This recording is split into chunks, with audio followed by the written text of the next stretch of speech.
Okay, welcome back, hermana and hermanos.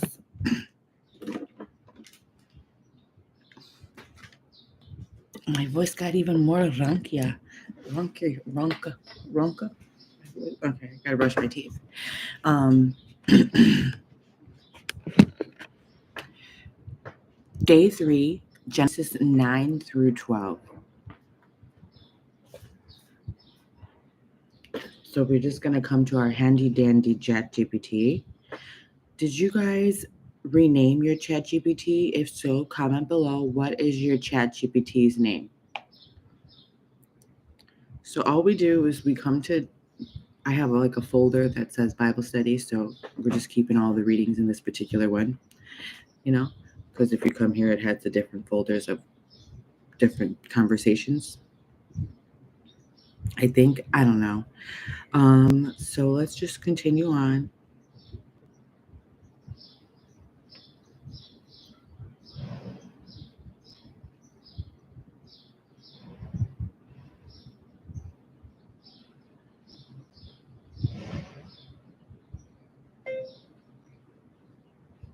Can you please read to me Genesis 9 through 12 in the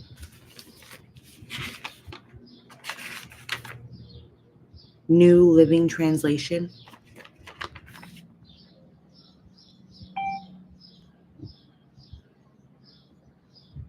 I don't think it was listening to me, so I think I just have to type it. Please read to me from the Bible. Yes, that's the book for me. Please read to me from the Bible. Genesis.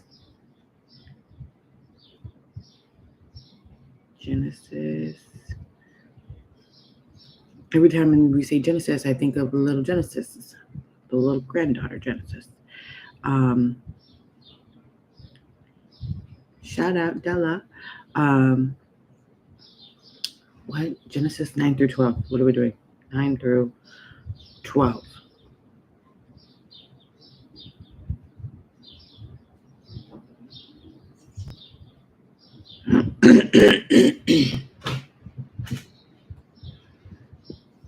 Okay, it's coming.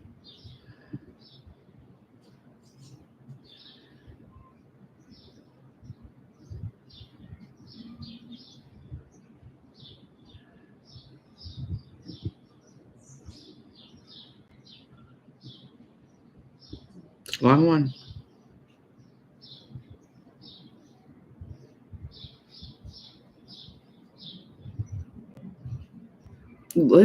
I think that ChatGPT actually reads better when it's a smaller chunk. So we're just going to do one chapter at a time, because if you notice the last one, it was like stuttering. So we'll just do one chunk.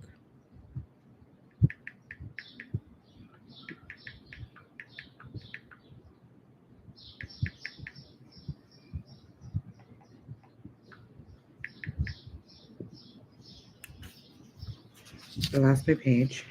I don't know how to spell Genesis. I just spelled it 5 times, but Jenesis. And it's not even that hard. It's just like, I forget. Jen. Gene Sissis.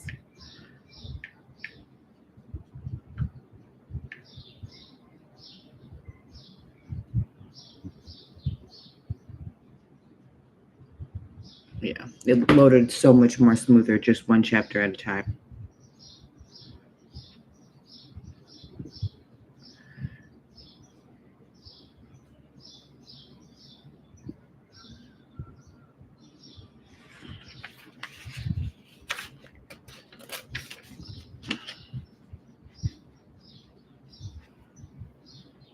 Of course. Here is Genesis 9 from the New Living Translation. Genesis 9. God confirms his covenant. Then God blessed Noah and his sons and told them, "Be fruitful and multiply. Fill the earth. All the animals of the earth, all the birds of the sky, all the small animals that scurry along the ground, and all the fish in the sea will look on you with fear and terror. I have placed them in your power. I have given them to you for food, just as I have given you grain and vegetables. But you must never eat any meat that still has the lifeblood in it. And I will require the blood of anyone who takes another person's life. If a wild animal kills a person, it must die. And anyone who murders a fellow human must die. If anyone takes a human life, that person's life will also be taken by human hands. For God made human beings in his own image. Now be fruitful and multiply and repopulate the earth. Then God told Noah and his sons, I hereby confirm my covenant with you and your descendants, and with all the animals that were on the boat with you, the birds, the livestock, and all the wild animals, every living creature on earth. Yes, I am confirming my covenant with you. Never again will floodwaters kill all living creatures. Never again will a flood destroy the earth. Then God said, I am giving you a sign of my covenant with you and with all living creatures for all generations to come. I have placed my rainbow in the clouds. It is the sign of my covenant with you and with all the earth. That's Mike the When I told me send too. clouds over the earth, the rainbow will appear in the clouds, and I will remember my covenant with you and with all living creatures. Never again will the floodwaters destroy all life. When I see the rainbow in the clouds, I will remember the eternal covenant between God and every living creature on earth. Then God said to Noah, yes, this rainbow is the sign of the covenant I am confirming with all the creatures on earth. Noah's sons. The sons of Noah who came out of the boat with their father were Shem, Ham, and Japheth. Ham is the father of Canaan. From these three sons of Noah came all the people who now populate the earth. After the flood, Noah began to cultivate the ground, and he planted a vineyard. One day he drank some wine he had made, and he became drunk and lay naked inside his tent. Ham, the father of Canaan, saw that his father was naked and went outside and told his brothers. Then Shem and Japheth took a robe, held it over their shoulders, and backed into the tent to cover their father. As they did this, they looked the other way, so they would not see him naked. When Noah woke up from his stupor, he learned what Ham, his youngest son, From had his done. stupor. Then he cursed Canaan, the son of Ham. May Canaan be cursed. May he be the lowest of servants to his relatives. Then Noah said, may the Lord, the God of Shem, be blessed, and may Canaan be his servant. May God expand the territory of Japheth. May Japheth share the prosperity of Shem, and may Canaan be his servant. Noah lived another 350 What did years Canaan do? after I the wasn't great flood. listening. He lived 950 years. Did he give him the Then liquor he or died. something? Would you like to continue with Genesis 10 next? Yeah.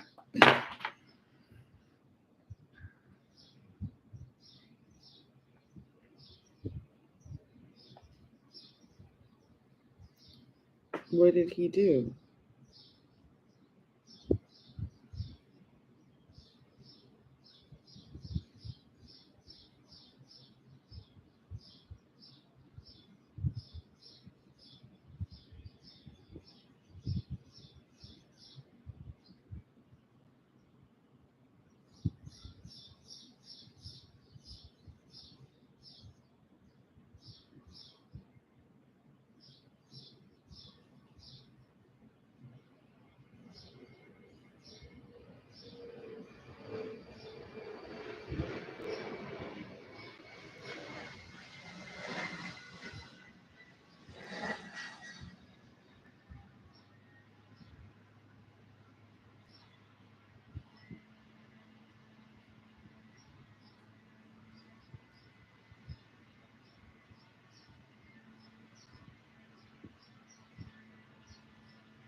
So Ham, which is one of Noah's sons, is the father of Canaan. So Canaan is his grandson.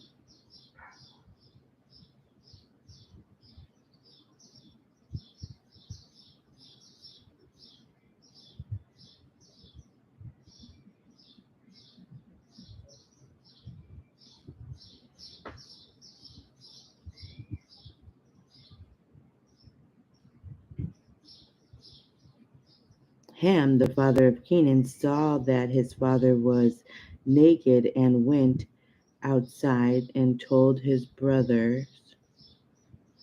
Then Shem and Oh,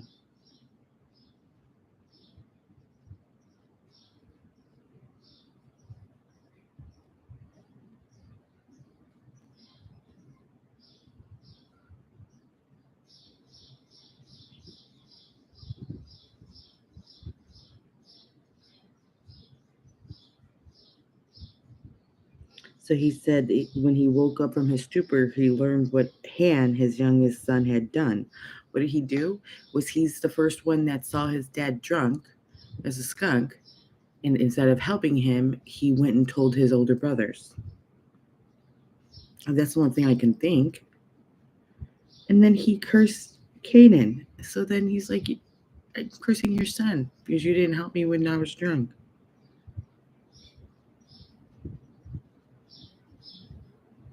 And he said, may he be the lowest of the servants to his relatives. Well, he's the third. He is the lowest. Anyways, I'm just saying. I just want.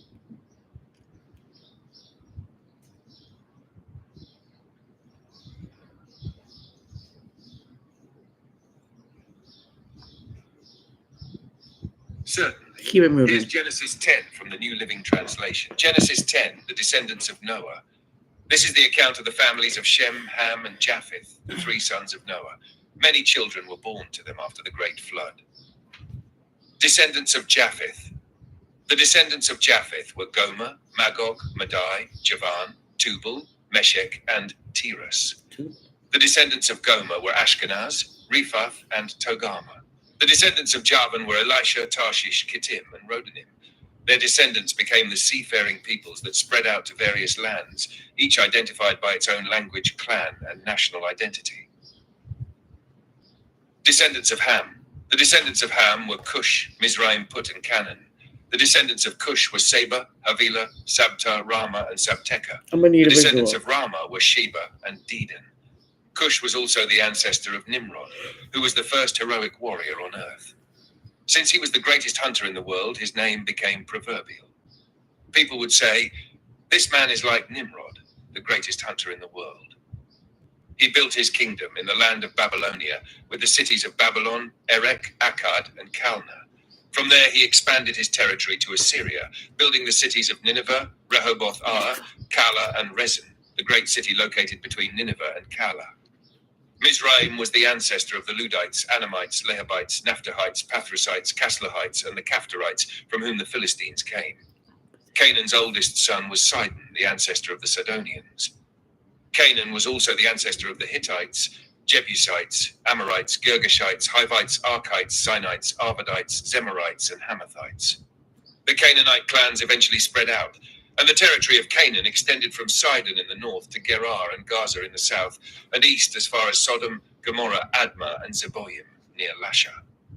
These were the descendants of Ham, identified by clan, language, territory, and national identity. Sons were also born to Shem, the older brother of Japheth. Shem was the ancestor of all the descendants of Eber. The descendants of Shem were Elam, Ashur, Arphaxad, Lud, and Aram. He's the oldest. The descendants of Aram were Uz, Hul, Gether, and Mash.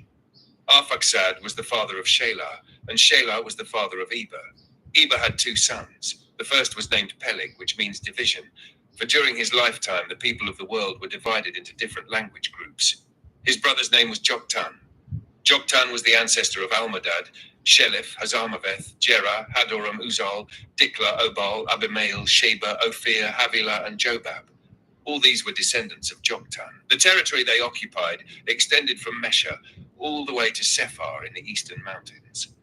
These were the descendants of Shem, identified by clan, language, territory, and national identity. These are the clans that descended from Noah's sons, arranged by nation according to their lines of descent. All the nations of the earth descended from these clans after the great flood. Would you like to continue with Genesis 11? Yeah, keep it moving.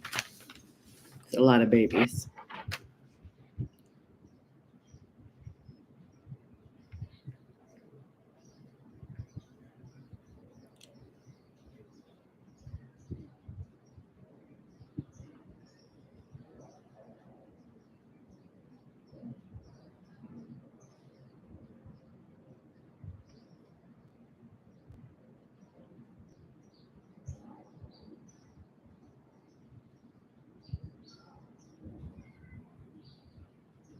Certainly.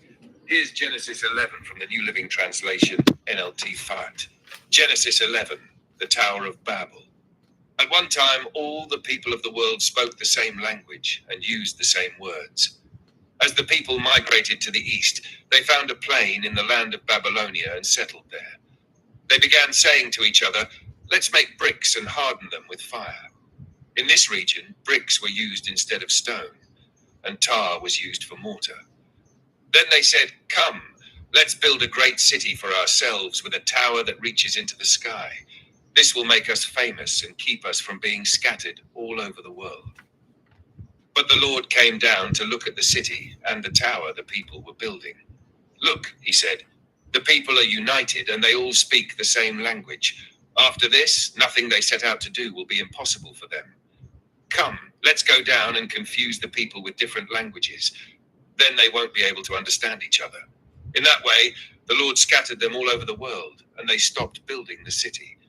That is why the city was called Babel, because that is where the Lord confused the people with different languages. In this way, he scattered them all over the world. The line of descent from Shem to Abram. This is the account of Shem's family. 2 years after the great flood, when Shem was 100 years old, he had a son named Arphaxad. After the birth of Arphaxad, Shem lived another 500 years and had other sons and daughters. When Arphaxad was 35 years old, he became the father of Shelah. After the birth of Shelah, Arphaxad lived another 403 years and had other sons and daughters. When Shelah was 30 years old, he became the father of Eber. After the birth of Eber, Shelah lived another 403 years and had other sons and daughters. When Eber was 34 years old, he became